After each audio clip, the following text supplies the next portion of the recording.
Now, I may be the biggest tool in here. However, there is a lot more tools in this workshop that I simply cannot live without because they earn me my yearly wage. And as requested, today we're going to go through them and see what we're working with. Now, a bit of a backstory on me. I run Gresswells, which is a automotive workshop where we basically do a bit of everything. So we have light restoration, a little bit of fabrication, modified cars, general maintenance and upkeep, etc., etc. And basically the stuff I take on usually just interests me or is quite old and interesting and is cool at the end of the day. We have a Nissan Cube here, Mark II Golf, bagged 126 project, R32 Skyline. I got my classic Beetle over there. There is so much cool stuff that comes in and out of this workshop, and to get it all done, there needs to be a good selection of tools. I don't have a good selection of tools, but I do have quite a lot of basic tools that get the job done. So what we're gonna do is we're gonna go through all of my tools, the must-have everyday uses, the favorite tools of mine, the tools I don't really use but you do need, and then at the end, some of the tools that we do wanna invest in the future to make my life a lot easier. Because tools are everything, and if you don't have them, none of this can carry on. Right, let's get straight into it. Everyday must-have tools right here. Right, so the number one tool that I use every day, without fail, I'm not even joking when I say that, every single day, the grinder. The grinder. Now, this is just a Makita grinder. Now, this is like the second one I've had in like 3 years. The other one was broken by an imbecile. But yeah, basically, this is a grinder, a 4-inch grinder, no guard, and everyone will have their thing and opinion to say about the no guard, but basically, I use this every day, and if you disrespect the grinder, that's when a no guard is dangerous. If you don't disrespect it and you don't use it in the incorrect way, 9 times out of 10, you're gonna be all right. And I've not had too many accidents with this. However, I have had accidents over the period of time of using it, but I use it every single day and it's like second nature to use it. This does everything. I only have one grinder. I would like another one, so I don't have to keep changing the disc from a cutting wheel to an abrasive disc, but you can't win them all. So, angle grinder, the most must have. I think they're like 40, 50 quid. Just get one. Now, the second tool that I simply cannot live without is my Artec MIG 180. Cannot live without it. It is a brilliant machine. I've only ever had one little problem with it, and it was because of my own doing. It's been bulletproof. You don't get any problems with it. You use it almost every day. And it is a beast. For the money, the value for money that you get from an Artec is just really, really good. All the old welding machines are really, really big. The only downside to this is you have to have little tiny welding reels, so you do go through them quite easily. And yeah, if you're watching this Artec, I really would like a TIG welder at some point because I really want to learn. But yeah, the Artec MIG welder, very good. I use it all the time. Another thing to add, underneath here of all this scrap, copper pipe. That's a crushed copper pipe. Use that for welding up gaps. You put that behind it and you can weld against it, and you can basically weld up little gaps with a welder. Weld through primer. That's all preference really. I use this Pro XL stuff. I really quite like it. I used to use the U-Pole stuff, and I quite like this a little bit more. So yeah, the welder. What else could I not live without? The 2-post lifts. Now I have 3 in here. There's one over there, this white one right here, and this one, which I've had for ages. And actually there's 4 in here because there's another one down there on the floor. So yeah, the 2-post lift, very important. I don't like 4 posts, they're really awkward to work on. The 2-post, you can obviously do all sorts of work on them at all times. And also you can put another car underneath them. This one's new. We've been using this one for ages, and this white one is still not fixed because it's broken. But 2-post lift, I would absolutely not be able to do any of this without it. I can work on the floor. I'm working on the floor right here, but I choose not to because it's really cold on this floor, and I don't fancy getting cold and dirty every day, even though I do that anyway, but you know what I mean. Anyway, next. I've been in the motor trade for many years, and when I was 17, I bought this little snap-on toolbox. It is snap-on. Yeah, see, it is snap-on there. However, That's not really full of many snap-on tools anymore because they did all break. Now I have all your snockets. These are all snap-on, snap-on, snap-on, snap-on. Halfords. This is all Halfords. I had screwdrivers, which all turned into chisels. See, very organised in here. We got screwdrivers, chisels, etc. Sockets, basic hand tools, pliers. I don't know what this is. Get that in the bin. Hate adjustables. Anyway, my trusty little Halfords kit is what I work out of pretty much all the time. If you're in the UK, you've probably know someone or are that person that has a Halfords Advanced kit. They're cheap, they're like lifetime warranty, and they've got basically everything you need. The only problem you do get is you're really inclined to use your chrome sockets on an impact gun, and they end up looking like this. Now, I've not tried to return these yet, but I bet you could probably return them and get them refunded because they're not impact sockets, and that's why they smash themselves to pieces. Basic Halfords kit, must have, especially because it's portable as well. All my snap-on stuff in there just broke, and then you never see a snap-on van ever again in your entire life. And you spent 4 times the price that you did in the Halfords kit. You just get all your broken tools refunded at your local Halfords, so it's not actually that much of an issue. But snap-on stuff is definitely overpriced. And I got sucked into it when I was 17, 18, and it was a waste of money, and I wish I never did it. But I have a box, I guess. That's good. Now, these next tools that I use every single day is going to turn some people's noses up. But all these DeWalt power tools. Now, this bad boy, the DeWalt impact gun, as you can see, it's gone through some stuff. And I use that all the time. It is fell off the ramp arms from up here about 400 million times. You can literally throw it on the floor continuously and it will still work. I've had that beast for like 4 years. It's never let me down. It's really, really good. I had a snap-on one. Spent like 800 quid. It broke 2 years in a row, and they don't really do lifetime warranty on their impact guns, so it was a waste of money. The DeWalt, there's not many things it can't undo either, and it's like 150 quid or something for the body. No brainer. But yeah, I use that a lot. The little handheld drill, use that a lot. These two I don't really use that much, so the rip saw, really good tool, but I don't use it too much. And we've got a little DA that we do use when we're doing some metal work. Now, the one thing with all this DeWalt stuff is I actually want to upgrade it all to Milwaukee stuff because I've used some Milwaukee tools in the battery powered scene and I really like them. So I really want to get rid of them. Speaking of Milwaukee, one of the most used tools that I use every single day, and it's probably the last every single day tool, the Milwaukee pens. These are so much better than Sharpies. I mean, they're not very good when you do lose them or take them home and put them through the washing machine, etc., etc. But the Milwaukee pen is so much better than a Sharpie because they love going through dirt and all that sort of stuff. Really, really good. They're called Milwaukee Inks All. Really, really good. And they're basically the same price as a Sharpie. So must have Milwaukee pens. And I guess the one last thing that I do use every single day is the workshop itself. If you can class that as a tool, probably. I couldn't do this on the side of the road. So yeah, the workshop. Now, let's get on all the basic tools that I do use most of the time. So we have air tools, hammers, dollies, measuring, etc., etc. These are pretty much most of the tools I'll use throughout the week. So, number one, air blower. I think you all know what this does, blows air absolutely everywhere. I will say, before I start going through them, is most of these tools on this bench here are the basic entry-level stuff. Like, nothing here is expensive, apart from maybe that tap and die set. But yeah, everything on here is like the cheapest one you can get. So, finger file, this is a new one really. It's actually quite clean, that's why you know it's quite new. But finger file, really good for getting into the little tight spaces. Obviously air-powered. I use 3M Cubitron belts because they're the best ones and they rip through material like you wouldn't believe. So we have finger file. I don't know why I didn't have one sooner. Really, really good.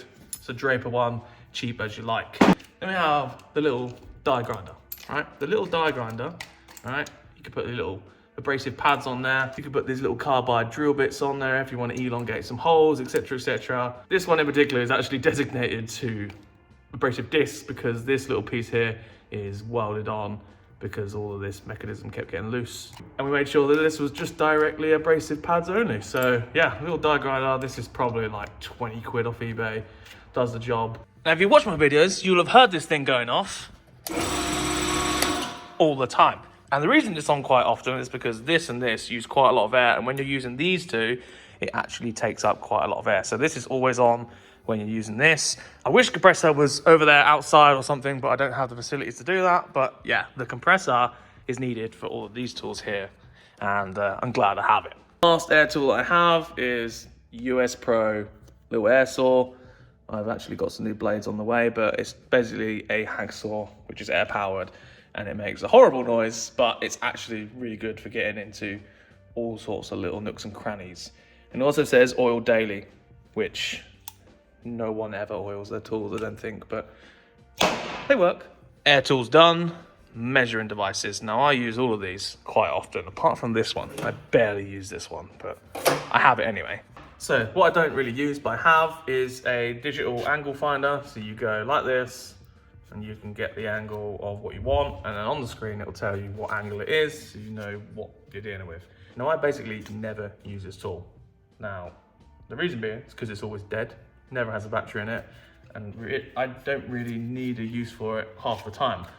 What I do use is this digital angle finder, which is dead. It's got no batteries in it. Take the batteries out of this other tool. Digital angle finder. Now this is magnetic, so you may have seen if you watch some of my other videos, I was using it on the strut towers on the front of the Fiat. But you put that on there, and then you get the digital angle finder. If you want to flip it over, do that side, you get the direct opposite of what you was actually doing.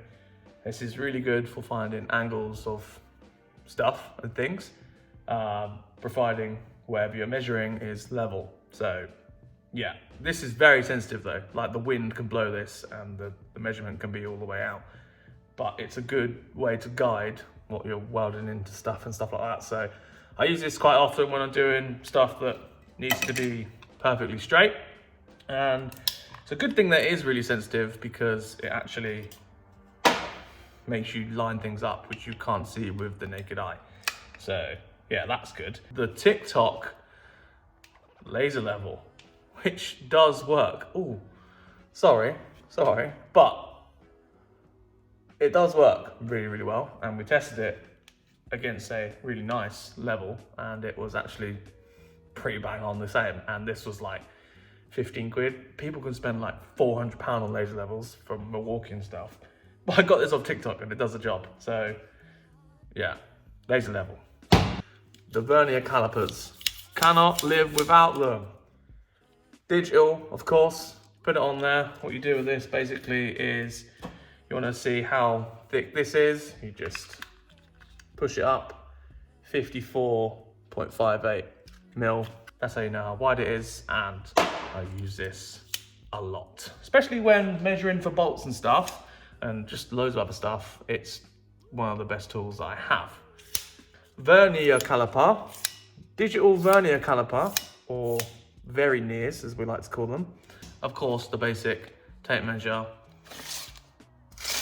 Milwaukee. Set square, spirit level, steel ruler. Obviously, you need a steel ruler. It's actually really good, this one. It's actually got all the conversion tables on the back of it, which obviously I don't use, but it's quite nice to have.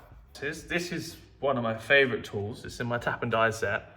It is this thread gauge. So little thread gauge, has all the threads you could ever need, and basically they measure the pitch of bolts and stuff. So when I need a longer bolt, obviously you use this, you can see what pitch it is, and you measure the width of it and see if it's an M10, 12, 14, etc. And I use that a lot. And this little thing here came in my snap-on tap and die set, which is actually still going. I've only snapped a couple of taps, but obviously you can't replace them because the snap-on man never comes round. But I've used it for years and it's really, really good. Some of them have been chewed up now because I've used them so much, but yeah, the snap-on tap and die set, lots of threads in there, lots of extras in there as well. But yeah, this one's good as well. This one is 1/8 NPT which is like industry standard for air fittings. So this one's quite good, and it actually came with the tap and die set, and you also get the dies underneath. Everyone should have a tap and die set. That's probably a must-have, but I don't use it every day, but it's a must-have. Anyway, now a must-have is obviously a hammer, right? A hammer. These are not your normal hammers. These are panel beating hammers.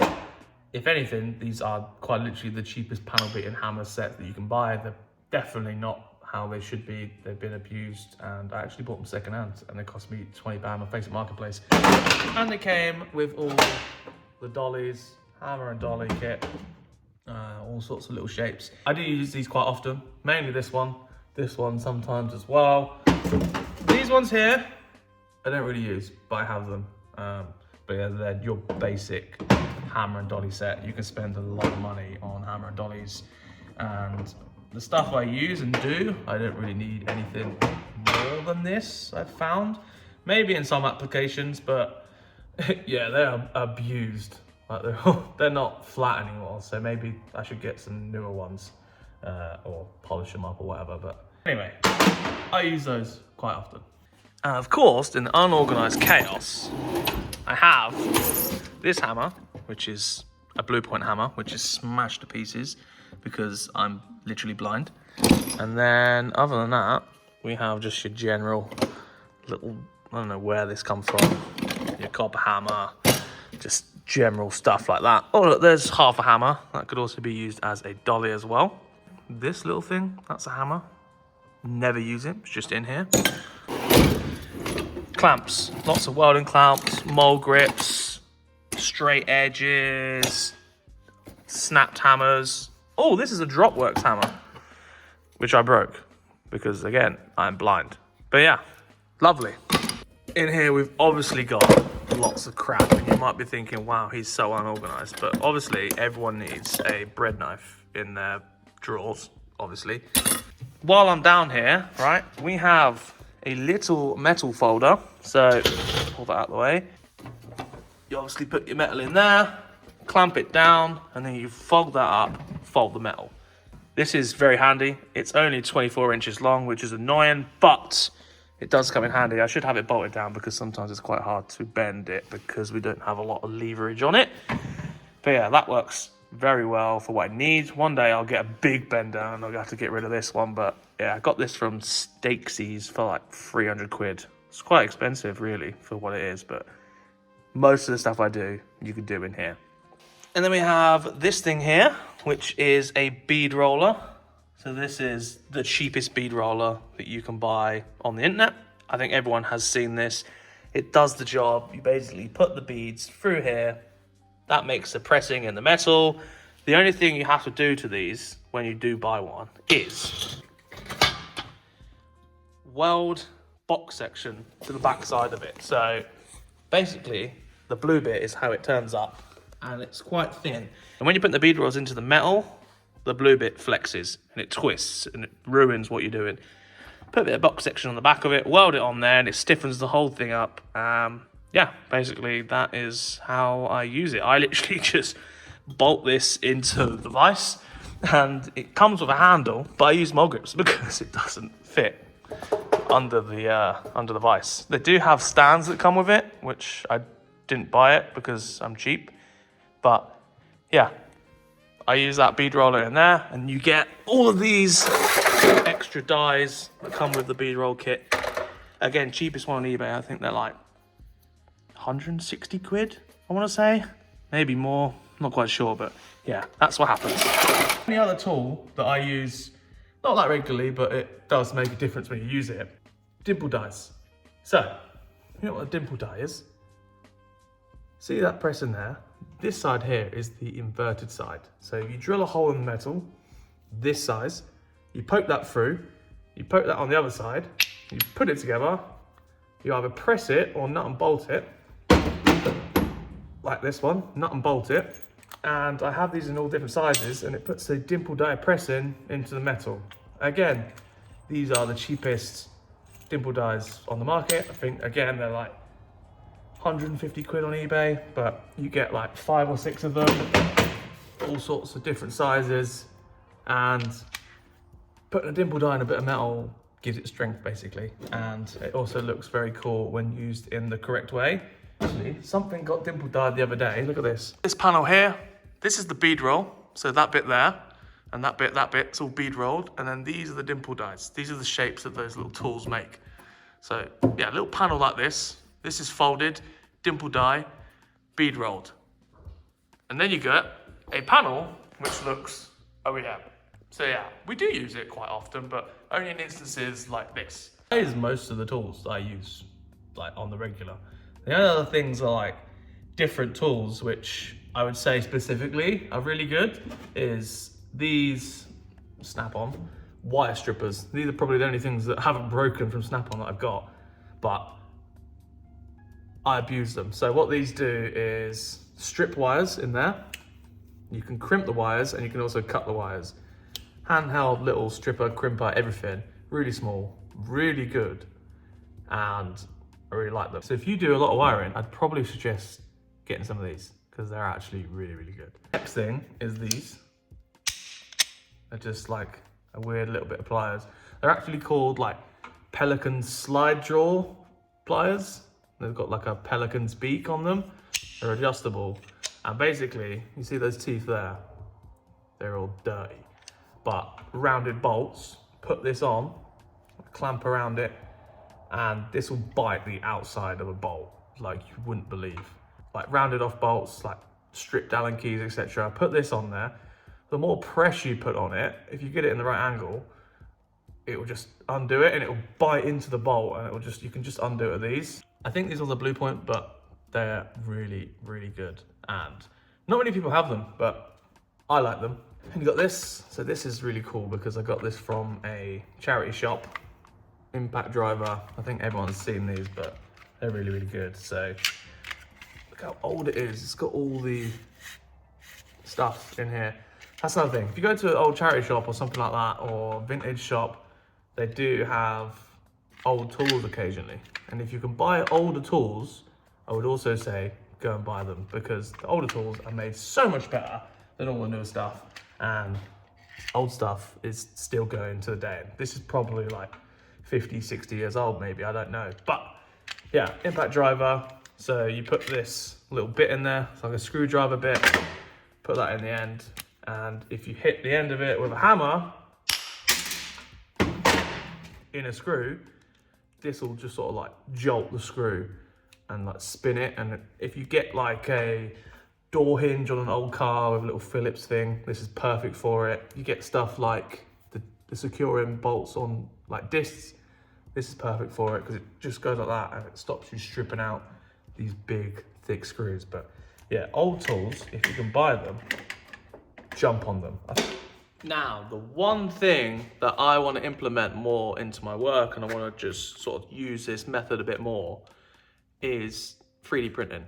So this week of the recording of the video, I've made this. Now this here, you might be able to tell, is a camber adjustable top mount for that little cube over there. Now they don't, I don't think they do, but they don't do aftermarket camber adjustable top mounts for the cube over there.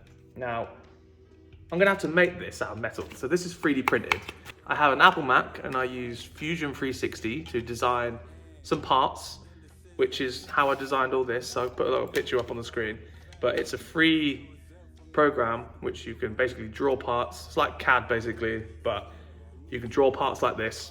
But yeah, the 3D printer that I have is a Creality Ender 3. I don't use it that much, but occasionally when I get little jobs like this, it's so much better because I can make the product out of plastic before I get it made into metal, because metal is very expensive to start testing. Now, this is the second version of this top mount. I had to do a couple of adjustments, and yeah, this is now ready to be sent to a CNC plasma cutter and print it out of metal basically. And this is just a random bearing from another adjustable top mount kit. And I've now made a product which fits directly into the top mount of the cube, which is not on the market.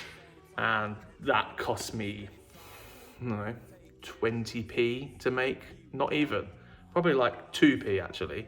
But yeah, I really want to use the 3D printer more and incorporate it into more stuff, but it does take quite some time to print this. I know there's lots of settings that you can use to make printing go a lot quicker and smoother, but I am very much a novice, and my mates actually take the piss out of me because I don't know how to use computer. Like, I do know how to use computer, but I'm like so like unaffiliated with computers that when I make stuff like this on the computer, they're taking the mick at me. Like, how can you make products, print it all out, but you can't even like navigate your own website? And I'm like, I don't know, I just can't. So yeah, I made that from scratch and it bolted in basically first time. So if I can make it, so much more people can do it. But yeah, 3D printing is probably something which I'm sure a lot of fabricators and just general people that want to work on cars will incorporate more into the future. The technology is there now. The 3D printer cost me £300 second hand. My laptop is £250 second hand, Apple Mac. I only use the laptop for website stuff and the 3D printer. That's the only ring I use it, because all the videos and everything you watch on here is all done on my phone. So I'll film on my phone. The mic is whatever the iPhone mic is. We have an editing software on my phone called Splice, which I use every single video. That's some of my like hour-long specials, all done on my phone, all like processed on my phone, uploaded on my phone, everything. All the voiceovers, everything is done on my phone. I think it's probably apparent that it is on my phone, but I export it in 4K, put it online, and sometimes you do get people that ask, how do you record your videos and edit them? And when I tell them it's all on my phone, they're like, they don't understand how, but that's all I've ever done. I use my phone for absolutely everything. So yeah, the phone is very, very important to me. But in future, I do want to upgrade the camera equipment and try editing on a computer, which I can sit down on a desk and have a big screen with a proper microphone for voiceovers and stuff. So that is in the future. I want to upgrade all that sort of stuff. But yeah, the phone is probably my most used tool. I should have said that right at the start. I'm making it work. So yeah, let's talk about things that I want to get in future. What I really want to get is a TIG welder. I've been saying it for ages, but I really want an Artec TIG welder because I've had so much good experience with my Artec MIG welder, and I really want to learn how to TIG. Now, I've had no experience with TIG. I'm sure I could probably pick it up, but Artec TIG welder, I want to do exhaust pipes because MIG welding exhaust is horrendous. I want to do welding cast because you need a lot of heat for welding cast. I've talked about it before in a previous episode, but you need a lot of heat. You need to control the weld, etc., etc. And I think a TIG welder is usually 90% the best possible solution when welding cast. And also, when I make parts, if I'm using a TIG welder, you'll get a much better finished result. And that is what I want to do. I want to just make my work a little bit nicer where I can. And I know the tools that I have now do have their limitations on the finished product. I do probably get the best that I can out of them, but I think some of the tools I do need to invest in and upgrade. Especially when it comes to exhaust stuff, because exhaust pipe work is really nice to look at on Instagram, and I really want to do that sort of thing. So I'm gonna need a bandsaw, a little sanding pad thingy-majiggy which they use. I'm gonna put a picture here, I don't know what it is. Obviously the TIG welder, the deburrer tool, and then if you're in welding exhausts, you need like the plunge things on the end where they put gas through it so you don't sugar the weld on the inside. I don't know what it's actually called, but it basically helps with the weld. You need stuff like that. So all that sort of stuff, all the parts that you need for welding exhaust pipes up, I really want that stuff. If you're really good at fabricating exhaust, then you're gonna have business for a very long time. So something that I want to add to my abilities in the workshop day to day. Another thing that I really, really want to get is a lathe. A lathe. I don't know how to use a lathe. I think if I did use a lathe, I'd end up upside down on the ceiling of the workshop. But I really want one because when there's stuff like this, or like the top mount, for example, I'm having to outsource what I need for that job. And then I have to wait on someone which has to then make it, and then it has to get posted to me. And like, if I could make it all in-house, that would be great, because The stuff I need a lathe for isn't very like specific. It's quite easy most of the time. Now, top mount bearing, this obviously needs to fit the cube, and you have a little rose joint in there, and you have these misalignment spacers, and that basically fills the gap between the strut and your bearing. So that slots in there like that, and then you bolt the strut on, put the nut on top, and you basically have those misalignment spacers. Now, that is just a little bit of alley, spun in the lathe in a certain shape with a hole drilled through the middle of it. And if you're going to take that to a machinist and get it made, that's probably going to cost you, for 4, so 2 each side on the car, you'd probably end up spending like 50, 60 quid, because you're spending that time, and that's quite cheap for that sort of thing, and it's just bare minimum stuff. Whereas if you're doing it yourself, it doesn't cost that much. Now, this is something that I have to outsource, and I can't do anything about it until I have my own lathe and learn how to use it, basically. So many things you could do with a lathe, and I just need one. And I want to put it over there under the mezzanine and have my little workshop area. So that is one thing I really do want. Oh, of course, I forgot. So the 3D printer, I have to outsource that to get it printed into metal, basically. This plastic piece needs to be made out of 5 or 6 mil steel, and I then have to send that out, get it printed out of metal. If you go into a proper company, they will charge you a setup fee and probably like £20 a piece or something for this. So they'd end up spending like £100 maybe on just a pair of these. Whereas if I had a little like 4x4 CNC plasma cutter in the corner of the workshop, I could come in, a sheet of steel, say a sheet of 5 mil 4x4 would probably cost you around 120 quid. Put that on there, and then you can just cut it out and carry on with the rest of your day. So you don't have to wait weeks and weeks for parts, and then you don't have to get it after that like week and then find out it doesn't fit, because sometimes there is minor imperfections in the 3D printing to actual plasma or laser cutting, so there is some differences, and it's just a time thing, time and money thing. So yeah, a CNC plasma table can, a good one is over 10 grand. So yeah, that's an investment, but one day we'll get there. Unless a company wants to send me one, that'd be absolutely wicked. I'd use it all the time. Oh God. Anyway, the thing that I really do need in here, because again, I have to outsource it, is a tire and balancing machine. Because I don't know about you, but around here, it's so expensive to get tires put on.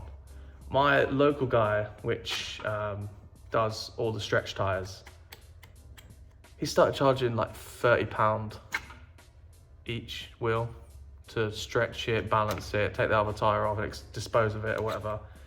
But it's really, really good, and you can get any tire on. The normal, like, less stretch tires, I take it to another local person, and they're like £20 each.